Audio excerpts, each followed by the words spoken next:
Hello good morning नमस्कार साथियों, स्वागत है आपका आज की इस नई क्लास में। तो आज की इस क्लास में हम पढ़ेंगे कुषाण वंश के प्रैक्टिस सेट।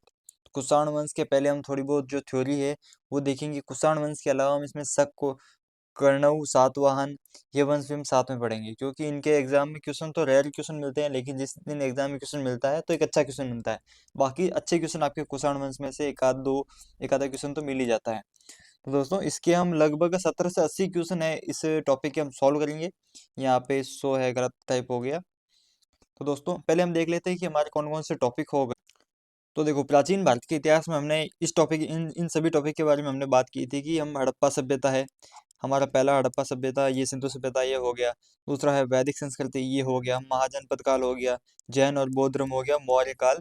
ये 5 टॉपिक हमारे प्राचीन भारत के इतिहास से हो गए।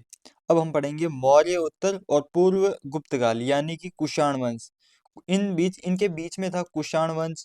इसके अलावा जैसे शक हो गया। इसके अलावा एक कर्णव नाम से है, इस तरह लिखते हैं कर्णव। इसके अलावा एक सातवाहन वंश नाम से है। तो ये 4-5 है, इनका मिक्सअप करके हम पढ़ लेते हैं। इनके जो प्रैक्टिस सेट है वो लगा लेते हैं, ताकि क्या है कि आपका एग्जाम में इन कहीं से क्वेश्चन कहीं से भी नहीं छूटे। फिर आपके जो टॉपिक बचेंगे वो बचेंगे गुप्त काल, संगम काल, वर्धन वंश, उत्तर भारत का राजपूत काल, जिसमें हम वर्धन वंश को छोड़ देंगे, इतना इंपॉर्टेंट नहीं है। इसके बाद में दक्षिण भारत जैसे चोल साम्राज्य वन्य, उनके बारे में मोटा मोटा हम एक बार का पढ़ लेंगे।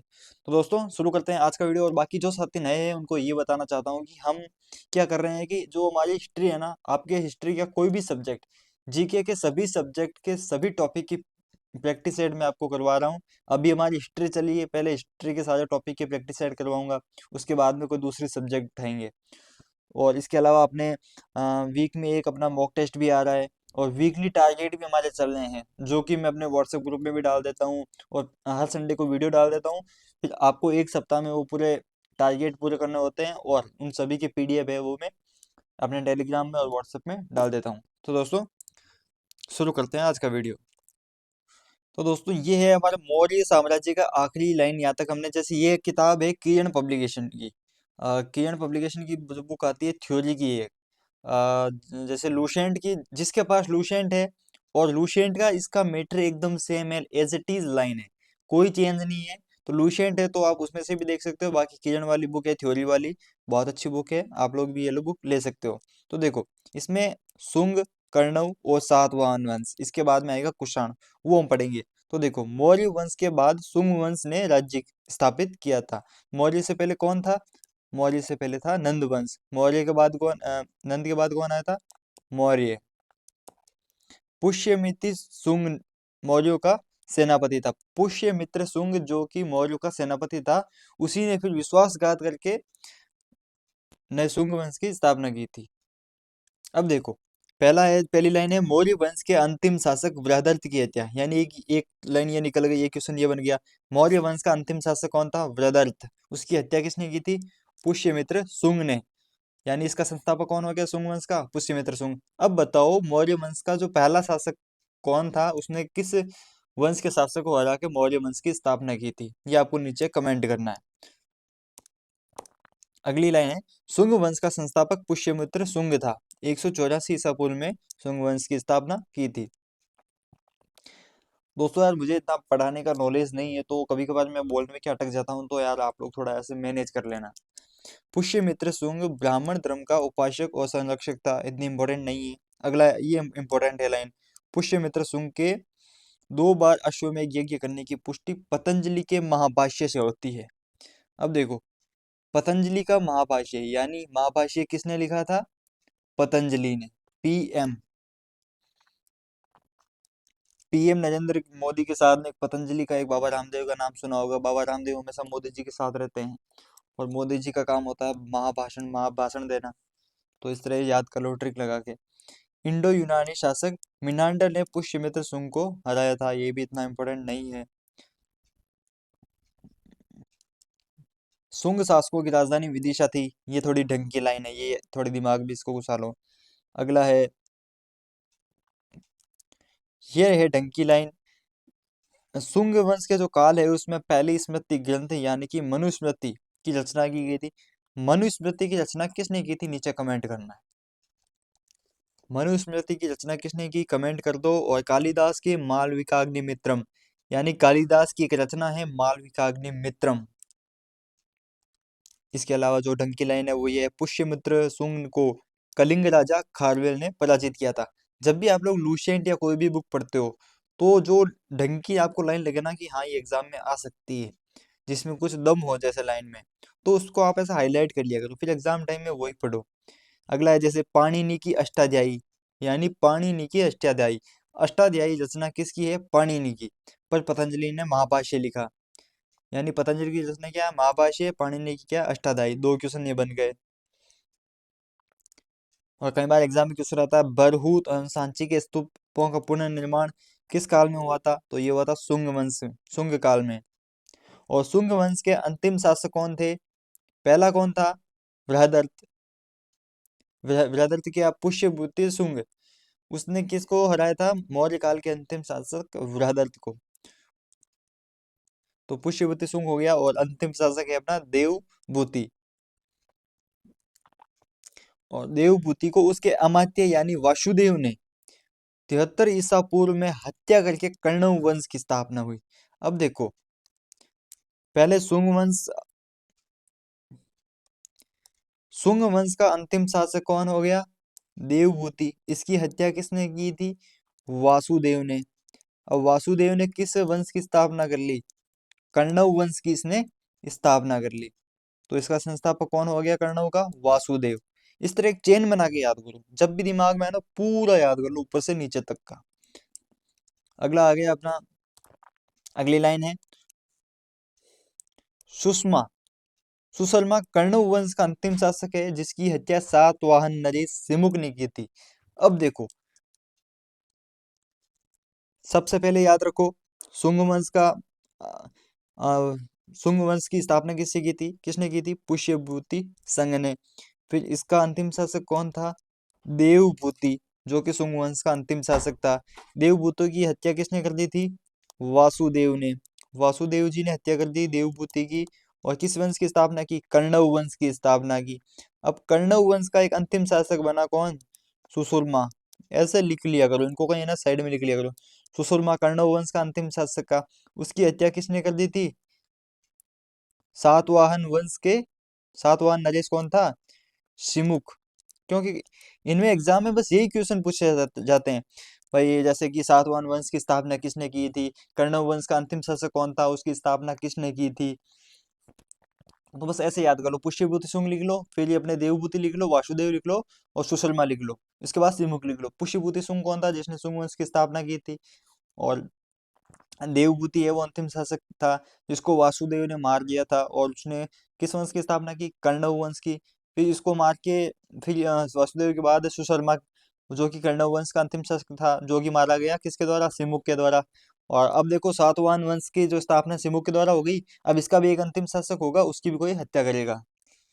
अब देखो अगली लाइन है, सातवाहन वंश की स्थापना सिमुक ने की थी, और सातकर्णी प्रथम के बारे में नागनिका के नाना घाट अभिलेख के बारे में जानकारी दी गई है।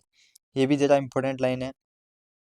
इसके बाद सातकर्णी प्रथम ने अपनी राजधानी प्रतिष्ठान को बनाया, यानी सातवाहन वंश है उसकी राजधानी प्रतिष्ठान, ये आपको याद रखना है। अब देखो, सातवाहन, सबसे इंपॉर्टेंट लाइन है, सातवाहन वंश का महानतम शासक गौतमी पुत्र सतकर्णी। ये आपको याद रखना है, गौतमी पुत्र सतकर्णी है वो सातवाहन वंश का महान शासक था। और शून्यवाद के संस्थापक कौन थे, नागार्जुन। शून्यवाद के संस्थापक कौन थे, नागार्जुन। गौतमी पुत्र सातकर्णी के समकालीन थे।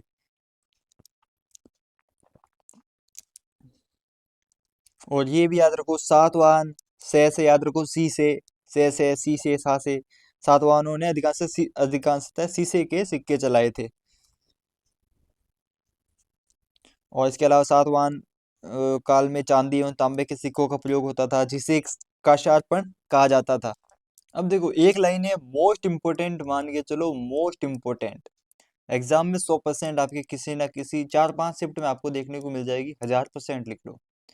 देखो, मिलिंद पन्हो क्या है क्या नहीं है, जिसको डीपली पढ़ना है यूपीएससी की बुक उठाओ। बाकी एक शब्द याद रखो, मिलिंद पन्हो नामक ग्रंथ में मिनांडर और बौद्ध भिक्षु नागसेन के बीच में, नागसेन और मिनांडर के बीच में जो संवाद हुआ था उसका संकलन है मिलिंद पन्हो। दोनों मिले थे, मिलिंद पन्हो यानी दो पनौती मिली थी, मिनांडर और बौद्ध भिक्षु नागसेन। इसके अलावा मोस्ट इंपोर्टेंट लाइन है, भारत में सबसे पहले सोने के सिक्के यूनानियों के द्वारा चलाए गए थे। यूनानियों के द्वारा भारत में सबसे पहले सोने के सिक्के चलाए गए थे। इसके बाद जो अच्छी लाइन है वो है, रुद्रदामन के संबंध में जानकारी उसके गिरनार यानी जूनागढ़ अभिलेख में मिलती है। जूनागढ़ अभिलेख संस्कृत भाषा में लिखा गया सबसे बड़ा अभिलेख है, शिलालेख है। रुद्रदामन ने सुदर्शन झील के बांध का पुनर्निर्माण करवाया था। ये सबसे अच्छी लाइन है, मोस्ट इंपोर्टेंट है। और बाकी जो लाइन मैंने नहीं बताई है उनको आप लोग याद मत ही रखो भले ही। तो दोस्तों यही थी, वैसे छोटा चैप्टर है, कुछ आपको नॉर्मल सी चीजें याद रखनी है। बाकी अब पहले प्रैक्टिस सेट करते हैं, ज्यादा हमें प्रैक्टिस सेट से ही याद होंगे, ये थोड़ी हमारे दिमाग में घुसेगी। तो प्रैक्टिस सेट शुरू करने से पहले एक अपने बैच के बारे में बता देते हैं। जो भी साथी दिल्ली पुलिस की बेसिक से तैयारी करना चाहता है, चाहे कांस्टेबल की, हेड कांस्टेबल की या फिर ड्राइवर की, 4 वैकेंसी आपके पास में है। चारों के अलग अलग बैच मैंने शुरू किए हैं, जिसमें मेरी एक पूरी टीम रहेगी। और ये बैच आपको मिलेगा रिजल्ट गुरु ऐप पे। प्ले स्टोर से रिजल्ट गुरु ऐप डाउनलोड करना है। और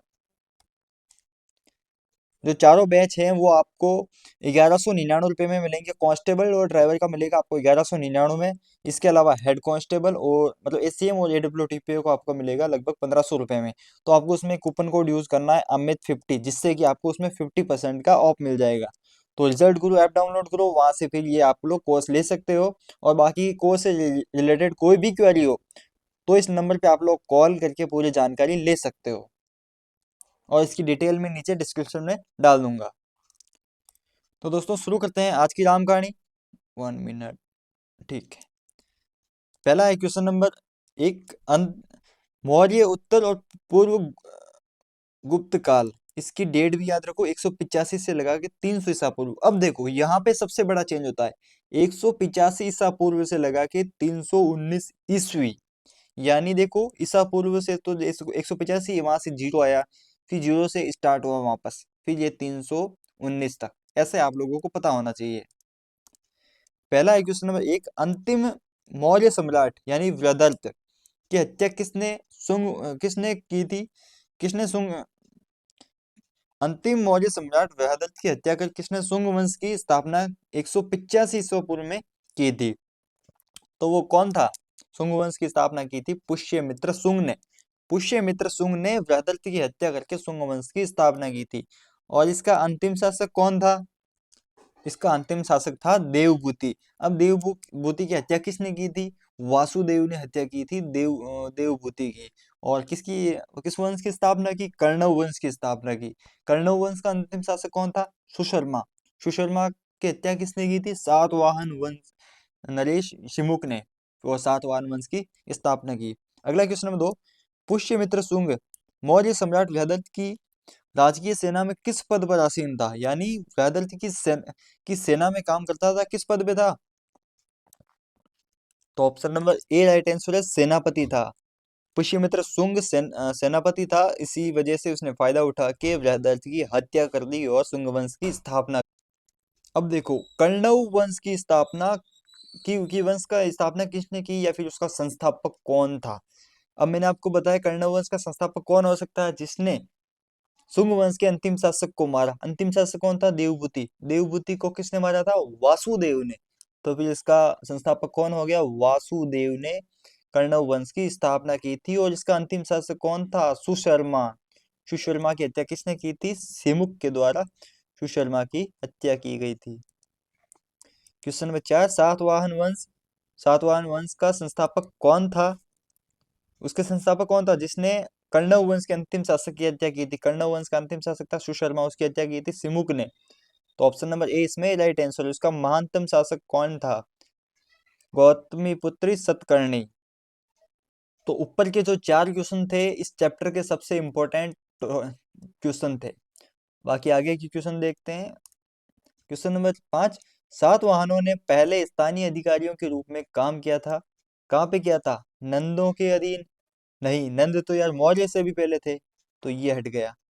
मौर्यों के अधीन, तो इसमें ऑप्शन नंबर बी आपका राइट आंसर हो जाएगा, मौर्यों के अधीन। क्वेश्चन नंबर 6, निम्नलिखित में से वे महानतम कुषाण नेता कौन था जो बौद्ध बन गया था? तो यार कुषाण की थ्योरी देखना तो भूल ही गए बिल्कुल ही। देखो ऐसा करते हैं, या तो पहले जो क्वेश्चन है वो करते जाते हैं, उसमें साथ साथ में चीजें है ना, जो थ्योरी वाली चीजें वो पढ़ते जाते हैं, फिर जैसे ये आपके क्वेश्चन सारे खत्म हो जाएंगे, उसके बाद में कुषाण की थ्योरी एक बार देख लेंगे। 1 मिनट। तो इसमें हो जाएगा आपका ऑप्शन नंबर सी, कनिष्क। ये एक ही शब्द आपको याद रखना सबसे इंपॉर्टेंट है, कुषाण वंश में अगर सब क्वेश्चन आएगा तो कनिष्क से जुड़ा हुआ आएगा। तो महानतम कुषाण नेता जिस जो बौद्ध बन गया था वो था कनिष्क, ऑप्शन नंबर सी। अगला क्वेश्चन नंबर 7, कुषाण काल के दौरान मूर्ति कला की गांधार शैली निम्नलिखित में से किसका मिश्रण है? भारत इस्लाम, भारत ईरानी, भारत चीन या फिर भारत ग्रीक शैली? तो इसमें ऑप्शन नंबर आपका डी राइट आंसर है, भारत ग्रीक शैली। कुषाण वंश एकमात्र ऐसा काल है जिसमें भारत और ग्रीक शैली का बहुत ज्यादा उपयोग हुआ था। अगला क्वेश्चन नंबर 8, कनिष्क की राजधानी क्या थी? कनिष्क की राजधानी क्या थी? तो इसमें आपका देखो ऑप्शन है पुरुषपुर, बनारस, इलाहाबाद, सारनाथ। तो इसमें आपका option number A right answer है, पुरुषपुर है जो कि कनिष्क की राजधानी थी। और कुषाण वंश के बारे में जैसे नॉर्मल चीजें आप लोग देख लो, जैसे कि ये हो गया कुषाण काल यानी कुषाण वंश, इसकी स्थापना किसने की थी? इसकी स्थापना की थी आपके कुजुल कडफिसस। कुजुल हो गया ऐसे, और इसके बाद में शब्द याद रखो कडफिसस। कुजुल कडफिसस ने कुषाण वंश की स्थापना की थी, कब की थी? 15 ईस्वी में की थी। और इसने जो कुजुल का कडफिसस है, इसने तांबे के सिक्के चलाए थे। अब देखो अगला है क्वेश्चन नंबर 9, पुरुषपुर निम्नलिखित में से किसका दूसरा नाम था? पुरुषपुर क्या है? कनिष्क की राजधानी थी। कनिष्क कौन था? कुषाण वंश का एक शासक था जिसने सोने के सिक्के भी चलाए थे। नहीं, सोने के सिक्के नहीं चलाए थे, इसकी एक बार मुझे कंफर्म नहीं, आगे पढ़ेंगे अभी। पुरुषपुर है, किसका दूसरा नाम है? ऑप्शन है पटना, पाटलिपुत्र, पेशावर या फिर पंजाब। तो option number C right answer है, पेशावर। पुरुषपुर पेशावर जो कि कनिष्क की राजधानी थी। अगला क्वेश्चन नंबर 10, चरक किसके राज चिकित्सक थे? हर्ष, चंद्रगुप्त मौर्य, अशोक या फिर कनिष्क? तो इसमें देखो option number D right answer है, चरक संहिता आपने एक सुना होगा, वो कनिष्क के काल में ही लिखी गई थी। कनिष्क का काल है जो प्राचीन भारतीय इतिहास का एक स्वर्णिम काल कहा जाता था। चरक है, उसने चरक संहिता नाम की किताब लिखी थी जो कि चिकित्सा से संबंधी है। तो किसके राज चिकित्सक हो गए? कनिष्क के। अगला क्वेश्चन नंबर 11, तक्षशिला के प्रसिद्ध स्थल होने का कारण था प्राचीन वैदिक काल, मौर्य कालीन कला, गांधार कला या फिर गुप्त कला? तो इसमें option number C right answer है, गांधार कला। अगला क्वेश्चन नंबर 12, भारत में सर्वप्रथम स्वर्ण मुद्राएं किसने चलाई थी? अब देखो इसमें आंसर आ जाएगा अभी, कुषाण, बैक्ट्री इंडो बैक्ट्रियन, शक और गुप्त। तो 12 में option number B right answer है, इंडो बैक्ट्रियन। कैसे, एक मिनट देखता हूँ, कोई दूसरा शब्द तो नहीं है। तो इसमें ऑप्शन नंबर बी दो राइट आंसर है, इंडो बैक्ट्रियन। अगला क्वेश्चन नंबर 13, किस संग्रहालय में कुषाण कालीन मूर्तियों का संग्रह अधिक मात्रा में है? मथुरा संग्रहालय, मुंबई संग्रहालय, मद्रास संग्रहालय या फिर दिल्ली संग्रहालय? तो 13 में आपका ऑप्शन नंबर कहाँ गया है? 13 में आपका option number A right answer है, मथुरा संग्रहालय, जिसमें कुषाण कालीन मूर्तियों का संग्रहालय है, का संग्रह है। अगला क्वेश्चन नंबर 14, निम्नलिखित में से किसने सोने के सर्वाधिक शुद्ध सिक्के जारी किए थे? मोस्ट से भी most important question, Kushan, Indo Bactrian, शक और गुप्त। तो 14 में आपका option number A right answer है, कुषाण। हाँ, सब सर्वाधिक सिक्के है ना वो शुद्ध सिक्के जो कि कुषाण के काल में जारी किए गए थे। अगला क्वेश्चन नंबर 15, सातवाहनों के समय में मुद्रा सर्वाधिक किस धातु की बनी होती थी? सीसा, प्रोटीन, पोटीन, हाँ पोटीन ही है, होता होगा कोई ऐसा। सीसा, प्रोटीन, तांबा या फिर स्वर्ण। तो 15 में हो गया आपका option number A right answer है सीसा। सातवाहन से मैंने क्या बताया था, सातवाहन सीसा सात। अगला क्वेश्चन नंबर 16, निम्नलिखित में से कनिष्क के समकालीन कौन थे। बहुत अच्छा क्वेश्चन है, एग्जाम में आने लायक सीधा क्वेश्चन है। तो देखो, इसमें आपको तीन नाम याद रख लो। एक तो याद रखो नागार्जुन, दूसरा याद रखो अश्वघोष, तीसरा याद रखो वसुमित्र। वसुमित्र, अश्वघोष, नागार्जुन तीनों कनिष्क के समकालीन थे। अगला है क्वेश्चन नंबर 17, किस वंश के शासकों ने ब्राह्मणों और बौद्ध भिक्षुओं को कर मुक्त भूमि या गांव भूमि अनुदान करने की प्रथा प्रारंभ की थी। तो सातवाहन, मौर्य, गुप्त या फिर चौल। तो इसमें आपका option number A right answer हो जाएगा, सातवाहन। क्वेश्चन नंबर 18, भारतीय रंगमंच में यवनिका यानी पर्दा का शुभारंभ किसने किया था। शकों ने, पर्थेलियों ने, पाथियनों ने और यूनानियों ने या फिर कुषाणों ने। तो इसमें आपका option number C right answer हो जाएगा, यूनानियों ने। क्वेश्चन नंबर 19, भारतीयों के महान रेशम मार्ग यानी सिल्क रूट किसने आरंभ किया था। कनिष्क, अशोक, हर्ष या फिर फायान। तो 19 में हो जाएगा option number A right answer है कनिष्क। भारत में महान रेशम मार्ग यानी सिल्क रूट किसने आरंभ किया था, कनिष्क। बहुत अच्छा एग्जाम में लाइक आने लायक क्वेश्चन है। क्वेश्चन नंबर 20, निम्नलिखित में से किसने बड़े पैमाने पर स्वर्ण मुद्रा यानी सोने की मुहर चलाई थी। ग्रीक वासियों ने, मौर्यों ने, कुषाणों ने या फिर सुंगों ने। ऑप्शन नंबर सी आपको सभी को पता है, ये क्वेश्चन दोबारा रिपीट हो चुका है, थोड़ा इसका पैटर्न चेंज हुआ बस। कुषाण शासकों ने बड़े पैमाने पर स्वर्ण मुद्रा यानी सोने की मुहर चलाई। अगला क्वेश्चन नंबर 21, चरक और नागार्जुन किसके दरबार की शोभा थे। किसके, चंद्रगुप्त मौर्य के नहीं थे, अशोक के नहीं थे, समुद्रगुप्त के नहीं थे। Option number A right answer है कनिष्क। अगला क्वेश्चन नंबर 22, शक संवत का प्रारंभ किस सम्राट के शासनकाल में 78 ईसा पूर्व में हुआ था। मोस्ट इंपोर्टेंट क्वेश्चन है, एग्जाम में सीधा आएगा। शक संवत क्या है, इसके अलावा विक्रम संवत, शक की तो डेट हो गई 78 इस ईस्वी में। विक्रम संवत इसकी डेट क्या है, नीचे कमेंट करना है। पहला इस ऑप्शन है अशोक, कनिष्क, हर्ष, समुद्रगुप्त। इसको हटाओ, इसको हटाओ, इसको हटाओ, कनिष्क याद रखो। कनिष्क के द्वारा शक संवत का प्रारंभ किस ईस्वी में हुआ था, 78 ईस्वा पूर्व में, ईस्वी में हुआ था, ईस्वी में 78 ईस्वी में शक संवत की शुरुआत हुई थी। अगला क्वेश्चन नंबर 23, तक्षशिला विश्वविद्यालय स्थित है पाकिस्तान, भारत, बांग्लादेश या फिर बर्मा। तो 23 में आपका option number A right answer है, पाकिस्तान में। क्वेश्चन नंबर 24, प्राचीन काल में कलिंग का महान शासक कौन था। अजातशत्रु, बिंदुसार, खारवेल या फिर मयूर शर्मन। तो इसमें देखो, अजातशत्रु तो था नहीं, बिंदुसार भी नहीं था। अब देखो अजातशत्रु किस काल का शासक था, नीचे आपको कमेंट करके बताना है। बिंदुसार अशोक के पापा थे, यानी मौर्य वंश से जुड़े हुए थे। खारवेल इसमें option number C right answer होगा, जो कि कलिंग का एक महान शासक हुआ था खारवेल। अजात शत्रु किस काल के थे, नीचे कमेंट करना है। अब देखो अगला क्वेश्चन नंबर 25, कुषाण काल में सबसे अधिक विकास किस क्षेत्र में हुआ था। धर्म, कला, साहित्य या फिर वास्तुकला। तो option number D right answer है वास्तुकला। क्वेश्चन नंबर 26, सातवाहनों ने आरंभिक दिनों में अपना शासन कहाँ शुरू किया। महाराष्ट्र, सौराष्ट्र, प्रतिष्ठान या फिर आंध्र प्रदेश। तो देखो इसमें आंध्र प्रदेश नहीं, आंध्र है ना, आंध्र प्रदेश तो अब पड़ा है। तो इसमें हो जाएगा डी राइट आंसर है आंध्र। सातवाहनों ने आरंभिक दिनों में अपना शासन आंध्र में शुरू किया, और सातवाहनों की राजधानी क्या थी, प्रतिष्ठान राजधानी रही थी। क्वेश्चन नंबर 27, सातवाहन की राजधानी पूछ ली, औरंगाबाद, प्रतिष्ठान, मदुरा या फिर इनमें से कोई नहीं। तो option number B right answer है पैठन या फिर प्रतिष्ठान। क्वेश्चन नंबर 28, निम्नलिखित में से कौन सा अभिलेख कलिंग नरेश खारवेल से संबंधित है। हाथी गुम्फा, जूनागढ़, नानाघाट या फिर नासिक। तो देखो 28 में आपका option number A right answer है, हाथी गुम्फा अभिलेख है जो कि कलिंग नरेश खारवेल से संबंधित है। तो दोस्तों हमारे आज की वीडियो के आखिरी क्वेश्चन, क्वेश्चन नंबर 29, किस सातवाहन नरेश ने गाथा सप्तशती नामक महत्वपूर्ण कृति की रचना की थी। गौतमी पुत्र सतकर्णी। तो इसमें आपका ऑप्शन नंबर,